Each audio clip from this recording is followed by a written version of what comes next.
কবরের চাপ থেকে কারা রেহাই পাবে? একটি বক্তব্যে শুনেছিলাম কবরের চাপ নাকি সবাইকেই দেওয়া হবে।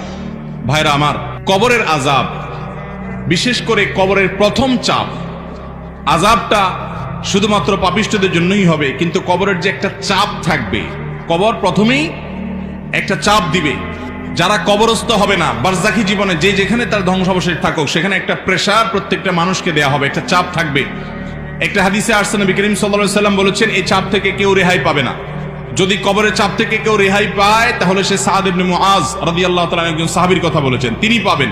এছাড়া আর কেউ কবরের চাপ থেকে রেহাই পাবে না। তবে এটা আলমুল গায়েবের বিষয়, কেমন হবে সেটা একমাত্র আল্লাহ ভালো জানেন। এটা ঠিক, যারা ঈমানদার তাদের চাপটা হবে সহনীয়, যারা বেঈমান তাদের চাপটা হবে অসহনীয়। এই জন্যই কবরের এই জগৎটা সম্পর্কে সবচেয়ে বেশি ভয় পেতেন সাহাবায়ে কেরাম এবং খুদ রাসূল আকরাম সাল্লাল্লাহু আলাইহি ওয়াসাল্লাম সাবধান করতেন। তিনি বলেছেন, কবর হলো আউয়ালু মানাজিল